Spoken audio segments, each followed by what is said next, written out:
আপনি যদি শুধু 21শে আগস্টে ঘটনা বলেন, এত নারকীয় ঘটনা আওয়ামী লীগের আমলে ঘটে নাই। যাবৎ আপনি যে মনোপোলাইজ একটা অবস্থা করেছেন, যে অসীম শক্তিশালী অবস্থান করেছেন, এত বড় স্যাক্রিফাইস করে বিরোধী দলের এইরকম বিশাল কোন আন্দোলনের তীব্রতা নাই, এরকম একটা অবস্থাতে আপনি একদম নিজে নিজে এরকম দিয়ে দিবেন আওয়ামী লীগ বা বিএনপি এরকম কোনো মহৎ দল না। আমরা সাথে সাথে জানতে পারবো এই ধরনের কোনো প্রত্যাশা আমার ছিল না। আমার মনে হচ্ছে এই প্রক্রিয়াতে এই সফরটা কোনো একটা ভূমিকা রাখবে। কি ভূমিকা রাখবে সেটা নিয়ে আমার কৌতূহল ছিল। সেই কৌতূহল আমার পুরাপুরি মিটে নাই, এই দুই পক্ষের বক্তব্য থেকে মিটে নাই। হয়তো আমরা ইন কোর্স অফ টাইম পরবর্তীকালে আরো বিভিন্ন ধরনের যে পদক্ষেপ আসবে বা বিভিন্ন ধরনের প্রতিক্রিয়া আসবে সেখান থেকে বুঝতে পারবো, এটা বোঝাতে চেয়েছি। আর এটা হচ্ছে মতানৈক্যটা দূর হয়নি কেন আমি বলতে চাচ্ছি, মতানৈক্য দূর হওয়ার মতো সরকারের পক্ষ থেকে একটা কাজই করা হয়েছে, যে বিরোধী দলকে এবার জনসভা করতে বাধা দেওয়া হয় নাই, পুলিশের পক্ষ থেকে মানে ওই পরিমাণ অসহযোগিতা করা হয় নাই। সো আপনি যদি অ্যাটমসফিয়ার দেখেন তাহলে কিছুটা কোয়ালিটিভ, অতি সামান্য কোয়ালিটিভ চেঞ্জ হয়েছে। সেটার কারণে এত বড় মতানৈক্য নির্বাচন অবাধে সুষ্ঠু করা সেটা দূর হয়েছে বা হয় নাই সেটা সম্পর্কে আমি নিশ্চিত না। কিন্তু আমি আপনাকে যেটা বলছি, মতানৈক্যটা অনেক বড় এবং এটা এত অল্প সময়ে এবং অত্যন্ত কার্যকর কোনো পদক্ষেপ ছাড়া দূর হওয়ার কথা না, পরিবর্তন হয়েছে। আর একটা কথা হচ্ছে দূরত্বটা যে কমেছে, আপনার সরকারি দুজন লোক, সালমান রহমান সম্ভবত, আরেকজন বোধহয় একজন বলেছেন, তো এটা কি কিসে দূরত্ব কমেছে আমি এটা বুঝলাম না। মানে আমেরিকা বলছে অবাধ এবং সুষ্ঠু নির্বাচন করতে হবে, তো আমেরিকা এখন বলছে অবাধ আর সুষ্ঠু নির্বাচন করতে হবে না। আমরা যদি বাংলাদেশে যুক্তরাষ্ট্র দূতাবাস যে মানে একদম তারা যেরকম ছাপিয়েছে সেরকম যদি আমি পড়ি, তাহলে এটা ওনারা বলেছেন, আমি পড়ছি, বাংলাদেশের অবাধ ও সুষ্ঠু নির্বাচনের লক্ষ্য অর্জনে একসঙ্গে কাজ করার গুরুত্বের উপর জোর দেওয়ার পাশাপাশি নাগরিক সমাজের গুরুত্বপূর্ণ ভূমিকা ইত্যাদি ইত্যাদি।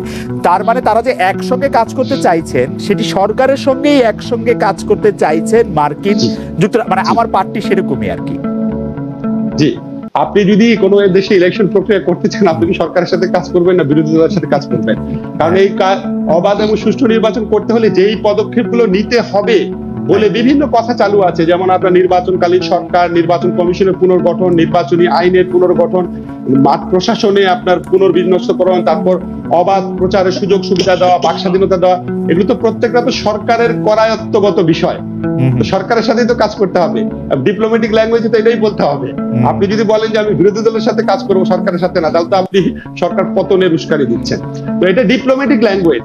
আমরা আসলে এই ব্যাপারগুলা পুরোপুরি মানে বুঝতে পারবো হচ্ছে ইন কোর্স অফ টাইম। এখনই যেটা ঘটছে বা এখনই যতটুকু মতৈক্য বা মতানৈক্য হয়েছে সেটা আমরা এখনই বুঝতে পারবো না। ইনফ্যাক্ট আমরা আরো আগে হলেও বুঝতে পারতাম না। আপনি যে প্রসঙ্গগুলো টেনেছেন, আমাদের প্রধানমন্ত্রীকে অনেকে বলেন উনি অত্যন্ত স্মার্ট, অত্যন্ত সুচারুভাবে সবকিছু পরিচালনা করেন। আমার মাঝে মাঝে মনে হয় উনি সব ক্ষেত্রে স্মার্ট না। ধরেন প্রথম উনি যে প্রতিক্রিয়াগুলো দেখিয়েছেন, আপনি কিন্তু একটা কথা বলেন নাই, সবচেয়ে ভয়াবহ কথা হচ্ছে উনি বিবিসির সাথে বলেছেন আমেরিকা আমাকে আর ক্ষমতায় রাখতে চায় না, বিবিসির সাথে, ডোমেস্টিক অডিয়েন্স না। তো উনি উনি ওই যে তখন ওইভাবে যে রিঅ্যাক্ট করেছেন, এখন উনি আর ওইভাবে রিঅ্যাক্ট করবেন না, কারণ ইন কোর্স অফ টাইম মানুষ তো অভ্যাস হয়ে যায়। ফলে আমার মনে হয় ওই রিঅ্যাকশনটা থেকে আমার মনে হয়েছে যে মতানৈক্যের জায়গাটা অনেক বড়। না হলে একজন প্রধানমন্ত্রী বিবিসিকে এটা বলতে পারেন না, সংসদে বলতে পারেন, জনসভায় বলতে পারেন, দেশের সাংবাদিকদের বলতে পারেন, বিবিসি ইন্টারন্যাশনাল অডিয়েন্স এবং ইংরেজিতে বলেছেন কথাটা উনি, বুঝতে পারছেন? কাজে আমার মনে হয় না এত বড় মতানৈক্য কোনো কারণ ছাড়া হঠাৎ করে দূর হয়ে যাবে। হয়তো তারা একটা প্রসেস নিয়ে আলোচনা করছেন। আমি যদি আবার প্রথম প্রশ্নতে ফিরে আসি, আপনি বলছিলেন যে আপনার কোনো প্রত্যাশা তৈরি হয় নাই, কিন্তু আপনি একদম অঙ্ক কষে বলছেন যে যে মতানৈক্য ছিল সে মতানৈক্য আছে এবং আপনি বুঝতে পারছেন যে সেই মতানৈক্য তো মানে দূর হয় নাই। মানে আপনি যদি আপনার জায়গা থেকে বা আপনার বিশ্লেষণের জায়গা থেকে একটু আপনি বলতেন যে কেন আপনার এরকম মনে হলো যে সেই মতানৈক্য একটা ছিল, এটা বড় হয়েছে, এটা দূর হয় নাই? জি, আমি প্রথমে বলি প্রত্যাশা ছিল না বলতে বুঝাইছি কি আমি এই সফরেই কিছু অর্জিত হবে এরকম প্রত্যাশা ছিল না। আমার কাছে মনে হচ্ছে এটা একটা প্রসেস। আমেরিকা অবাধ এবং সুষ্ঠু নির্বাচনের চাপ দিচ্ছে, যে কোনো কারণে হোক, তার নিজের স্বার্থে হলে চাপ দিচ্ছে। এই চাপের তত্ত্বাবধায়ক সরকারের প্রশ্নটি বা সাংবিধানিক কোন সংস্কারের প্রসঙ্গটি আলোচনায় আসে নাই, তাহলে এটা একরকম সরকারের বিজয় হয়েছে, কারণ বাকি সবগুলি তো মেনে নেওয়া সম্ভবই এবং আমরা একটি ভালো নির্বাচন করব। আওয়ামী লীগ যদি এই অবস্থান নেয় তাহলে বিএনপির এখন কি করার আছে, এই প্রসঙ্গে যদি আপনি একটু বলেন। দেখেন, এই সমস্ত কথা যদি আওয়ামী লীগ 2016 সনে বলতো তাহলে আমরা নাগরিক সমাজের মানুষ হিসাবে বিশ্বাস করতাম এবং আমরা 2018 সনে বিশ্বাসও করেছিলাম। আমার মনে আছে আমরা সবাই বিরোধী দলকে বলেছি নির্বাচনে অংশ নাও, প্রাইম মিনিস্টার নিজে অ্যাসিউরেন্স দিচ্ছেন উনি নিজে আলোচনার টেবিলে অ্যাসিউরেন্স দেওয়ার পরে 2018 সনে যে জঘন্য নির্বাচন হয়েছে, এবং এটা জঘন্য নির্বাচন ব্যাখ্যা করতে চাইলে অনেক ব্যাখ্যা দিতে পারি। এখানে আপনার বিবিসির ফুটেজটা আপনার মনে আছে, আপনার টিআইবি রিপোর্ট মনে আছে, সুজনের অ্যানালাইসিস মনে আছে, সরকারের মন্ত্রীদের বক্তব্য মনে আছে আপনার, এবং আপনার এই যে সরকারের যে সহযোগী রাশেদ খান মেনন, তারপর আপনার ওই যে দিলীপ বড়ুয়া, তারপর শেখ শহীদুল ইসলাম, তারপর জাতীয় পার্টির মুজিবুল হক, তাদের বিভিন্ন বক্তব্য মনে আছে আপনার, মাহবুব তালুকদারের বই মনে আছে আপনার। তো এত বড় একটা ধোঁকাবাজির পর, আমি বলবো এটা ধোঁকাবাজি, যে আমরা নিজেরাও কনভিন্স হয়েছিলাম যে সরকারের পক্ষ থেকে অন্তত গ্রহণযোগ্য মাত্রায় কারচুপি করলেও মোটামুটি নিরপেক্ষ করবে, কিন্তু বাংলাদেশের ইতিহাসে এর চেয়ে বাজে নির্বাচন হয়নি। আমি একদম অনেস্টলি আমার অন্তরের অন্তঃস্থল থেকে, বিশ্বাস থেকে বলছি, কোন রকম চালাকি বা অতিশয়োক্তি করে না।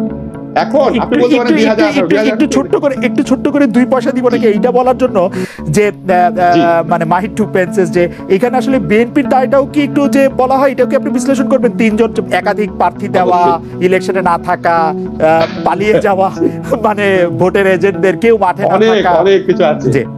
কিন্তু মেইনলি আপনি বলছেন যে ধোঁকাবাজির নির্বাচন, এইখান থেকে বলছেন। এটা কিছু তো বিএনপির দায়িত্ব আছে, কিছু সবারই দায়িত্ব কিছু না কিছু থাকে অবস্থায় থাকলে।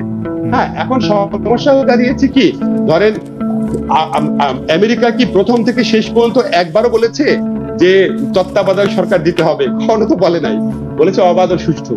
এখন অবাধ ও সুষ্ঠু নির্বাচন কিভাবে পরিচালনা করা সম্ভব সেটা আমেরিকার কাছে আসি। প্রফেসর আসিফ নজরুল, আপনি নিশ্চয়ই বলবেন বা আপনার অনেক কিছু নিশ্চয়ই বলার আছে। শুধু আমি বলে রাখি যে গত 15 বছরে বিএনপি শুধুমাত্র সরকারের বা প্রশাসনের দায়ের কথা বলে রাজনীতি করার জন্য, কিন্তু আমরা কিন্তু বিএনপিকে ছাত্র সংগঠন, পেশাজীবী সংগঠন, সাংস্কৃতিক সংগঠন, শ্রমিক সংগঠন, কোন সংগঠনের মধ্যে আলাদা করে কোনো আন্দোলন করতে দেখি নাই, কর্মসূচি দিতে দেখি নাই সেইভাবে, এবং সেই আন্দোলনকে একটা মাত্রা পেতে দেখি নাই, যেটাকে আসলে জনসম্পৃক্ততা বলে। সেই জনসম্পৃক্ততা কিন্তু আমরা বিএনপির পক্ষ থেকে আমরা দেখি নাই। বিএনপি সবসময় ভর করেছে আজকে হেফাজতের উপর, কালকে গণতন্ত্র মঞ্চের উপর, পরশুদিন গণপরিষদের উপর, তারপরের দিন জামাত ইসলামের উপর, এরকম আমরা দেখে আসছি। প্রফেসর আসিফ নজরুল, আপনার কাছে একটু শুনতে চাই। আচ্ছা, এগুলি নিয়ে আমি একটু পরে কথা বলি। আমাদের মন্ত্রী সাহেব যে বললেন, উনি কথা বলে খুব সুন্দর করে। তো আমার কথা হচ্ছে কি, ধরেন বিএনপি আওয়ামী লীগের তুলনায় অনেক বেশি অত্যাচার করেছে, বিএনপি আওয়ামী লীগের তুলনায় অনেক বেশি দুর্নীতিবাজ, অনেক বেশি খারাপ, অনেক বেশি ডিস্ট্রাকটিভ, অনেক ভয়াবহ, অনেক জঘন্য, অনেক স্বাধীনতা বিরোধী। তাহলে আপনি ফ্রি এন্ড ফেয়ার ইলেকশন দেন, আপনি জনগণকে ডিসাইড করতে দেন। ধরেন বিএনপি এগুলি করেছে, তাহলে তো বিএনপি কে মানুষ ভোট দিবে না। আপনি জনগণকে ভোট দিতে দেন যে বিএনপি বেশি খারাপ নাকি আওয়ামী লীগ বেশি খারাপ। আমাদের তো আসলে বেশি ভালোর কোনো তুলনা নাই। আর উনি যেসব কথা বললেন যে আওয়ামী লীগ সহনশীল রাজনীতি করেছে, মানে আমি আসলে ঠিক বুঝতে পারলাম না। আপনি কি সহনশীলতা বলতে শুধু হত্যা বুঝান? আওয়ামী লীগ আমলে কতগুলা গুমের ঘটনা ঘটেছে, কতগুলা ক্রস ফায়ারের ঘটনা ঘটেছে। গুমের ঘটনা তো হত্যার চেয়েও খারাপ ভাই। গুমের যারা শিকার পরিবার, ওখানে যদি আপনাকে নিয়ে যেতে পারতাম আপনার খুব ভালো লাগতো, আপনার খুব দুঃখ হতো এই কথাটা বলার জন্য। সেখানে এক বাবা কেঁদে কেঁদে বলতেছে যে আমার ছেলের হত্যার বিচার চাই না, ডেড বডিটা কই আছে বইলা দাও, যায় একটু নামাজ পড়বো, দোয়া করব। এগুলি সব পত্রিকায় ছাপা হয়েছে, ছোট বাচ্চার কান্না দেখেছেন। তো আপনার কাছে তারপরে যদি সহনশীল মনে হয়, বিরোধী দলকে আপনার, বিরোধী দল বাদ দেন, আপনাকে উদাহরণ শোনেন ভাইয়া, একটু শোনেন, আমি তো আপনার কথা বলি নাই। রামপাল প্রকল্পের বিরুদ্ধে বাম ছাত্র সংগঠন মিছিল করেছে, সেখানে এসে পুলিশ পিটিয়েছে। বেতন ভাতার দাবিতে শিক্ষকরা শাহবাগ মোড়ে বসেছে, সেখানে মুক্তিযোদ্ধা একজন শিক্ষককে পিটিয়েছে, নারীদেরকে পিটিয়েছে। এর চেয়ে এই সরকারকে আপনার সহনশীল মনে হয়? কত মানুষকে দেশ থেকে চলে যেতে হয়েছে, লক্ষ লক্ষ লোকের বিরুদ্ধে মামলা করেছে, হাজার হাজার মামলা করেছে। এক আপনার ওই আমি একটু অনুমতি দিলে একটু বলি। প্রফেসর শামসুল আলম যেদিকে দৃষ্টি দিতে চেয়েছিলেন সেটা হচ্ছে টার্গেটেড কিলিং। মানে একজন বিরোধী দলীয় নেত্রী একটা বক্তৃতা দিবেন, সেই বক্তৃতার মধ্যে টার্গেটেড কিলিং করার জন্য তাকে গ্রেনেড মারা হয়েছে, 21 জন সেখানে অন স্পট মারা গেছে, পরবর্তীতে মারা গেছেন অনেক আওয়ামী লীগের নেতা নেত্রী মারা গেছেন অনেক বেশি। তো সেই জায়গা থেকে তো মানে এরকম প্রতিহিংসা আওয়ামী লীগ তো দেখায় নাই। মানে কিন্তু একদিনের নারকীয়তা শতদিনের মোটামুটি নারকীয়তার কাছে আপনার মানে যে অনেক বেশি গুরুত্বপূর্ণ, আমি এটা মনে করি না। একদিনের নারকীয়তার হিসাবে 21শে অগাস্টের সাথে কোনো তুলনা হয় না। কিন্তু শুধু 21শে অগাস্টের কারণে আওয়ামী লীগের আমলে সাগররুটি হত্যাকাণ্ড ঘটবে, তনু হত্যাকাণ্ড ঘটবে, ত্বকী হত্যাকাণ্ড ঘটবে, জেলের মধ্যে পিন্টু মারা যাবে, জেলের মধ্যে মুশতাক মারা যাবে, এগুলি সমস্ত কিছু এটার কাছে ম্লান হয়ে যাবে, আমি এটা বিশ্বাস করি না। আপনাকে টোটালি দেখতে হবে, 5 বছর 15 বছর এইভাবে হিসাব দেখতে হবে। আমার কথা হচ্ছে কি ভাই, ধরে নেন হ্যাঁ বিএনপি অনেক খারাপ, 9 বছর প্রফেসর আসিফ নজরুল, আপনার কাছে মনে হয় না যে স্যার আপনি একটু স্কিপ করে যাচ্ছেন? যখন আওয়ামী লীগের পক্ষ থেকে কথা বলা হয়েছে যে 2014 সালে একটা নিয়ম রক্ষণ নির্বাচন আসেন, আমরা আলাপ আলোচনা করি, তারপর একটা নির্বাচন করি, তখন কি লাগাতার অবরোধ হরতাল দিয়ে বলা হয়েছে এই সরকারের সঙ্গে কোনো আলোচনা করা হবে না, কোনো অবস্থাতে এই সরকারের সাথে কোনো রকম কিছু বসা হবে না, কিন্তু বিএনপি বলেছে। বিএনপির কাছে কিন্তু ইলেকশনের আগে পরে নানা ধরনের প্রস্তাব ছিল। তাহলে আমি একটু মনে করি দেই, 2014 সনের ইলেকশনের পর 1 বছর কিন্তু বিএনপি কোনো আন্দোলন করে না। আপনার কি মনে আছে? 1 বছর করে নাই। 2015-তে করেছে। 2014 সনে কোন রকম আপনি খেয়াল করে দেখেন, ইলেকশনের পরে, ইলেকশন 2014 ইলেকশনের রেজাল্ট ঘোষিত হওয়ার পর যখন এই সমস্ত কথাবার্তা বলা হয়েছে, মোটামুটি 1 বছর বিএনপি কোনো আন্দোলনই করে না, এবং তখন সবাই সমালোচনা করছিল যে বিএনপি এত বিশ্বাস করছে কেন। 2015 সনে তারা না, সরকারের পক্ষ থেকে আলোচনার প্রস্তাব আসে নাই, সরকারের ইনিশিয়েটিভ নিবে, বিএনপির পক্ষ থেকে আসে নাই। আসে নাই। আপনি দেখেন একটা ফিরতি টেলিফোন যাইতে পারতো ইলেকশনে, অবশ্যই পারতো, অবশ্যই পারতো, কিন্তু আপনি যখন পাবলিক কমিটমেন্ট করেন 1996 এ বিএনপি, আমি যেটা বলতে চাচ্ছি 1996 এ বিএনপি পাবলিক কমিটমেন্ট করার পর কমিটমেন্টটা রক্ষা করেছে, যেটা 2014 সনে আওয়ামী লীগ রক্ষা করে নাই। এবং 2018 সনে যে কমিটমেন্ট আওয়ামী লীগ করেছে সেটা শুধু বিএনপি না, সারা দেশের মানুষের কাছে করেছে, সব দলের কাছে করেছে। তারপর আগের রাতে ইলেকশন করেছে। এটা আপনার একটা মানে বাংলাদেশের মানুষকে একটি নিষ্ঠুর অপমান, যে সবাইকে প্রতিশ্রুতি দিলাম, যা ইচ্ছা ইলেকশনে করলাম। এটা হয় নাকি আপনার বলেন? এবং আমার কথা কি জানেন, আমার কথা হচ্ছে কি, আপনি যে আপনার একটা প্রসঙ্গ তুলতে পারেন, ধরেন আমরা প্রায় বলি কি এরকম যে বিএনপি আন্দোলন করতে পারছে না, এই করতে পারছে না। আমি কেন বলি আন্দোলনটা কঠিন হয়ে গেছে? দেখেন খালেদ, আপনি তখন সাংবাদিক ছিলেন। বাংলাদেশের রাজনীতিতে একসময় এর চামড়া তুলে নিব আমরা, পেট্রোল বোমা মারা, হরতালের আগে কিছু ধ্বংসযজ্ঞ করা, এই জায়গায় আগুন দেওয়া, সেটা করা, রেল লাইন উপড়ে ফেলা, এগুলি বাংলাদেশের রাজনীতিতে কমন চিত্র ছিল না খালেদ? 96 আওয়ামী লীগ করে নাই, 1980 আওয়ামী লীগ বিএনপি জামাত মিলে করে নাই, 1996 বিএনপির বিরুদ্ধে আন্দোলন সব দল মিলে করে নাই। এগুলি একসেপ্টেড নর্ম ছিল। তো ওই সময় আপনার আন্তর্জাতিক মৌলবাদ, সন্ত্রাসবাদ এত বড় ইস্যু ছিল না আন্তর্জাতিক রাজনীতিতে। তারপর যখন বিএনপি 2014-15 সনে একটু উগ্র রাজনীতি করতে গেছে, তখন আন্তর্জাতিক পরিমণ্ডলে সবচেয়ে বড় ইস্যু হচ্ছে সন্ত্রাসবাদ, ইসলামী জঙ্গিবাদ, এই সমস্ত জিনিস সবচেয়ে বেশি কারেন্সি।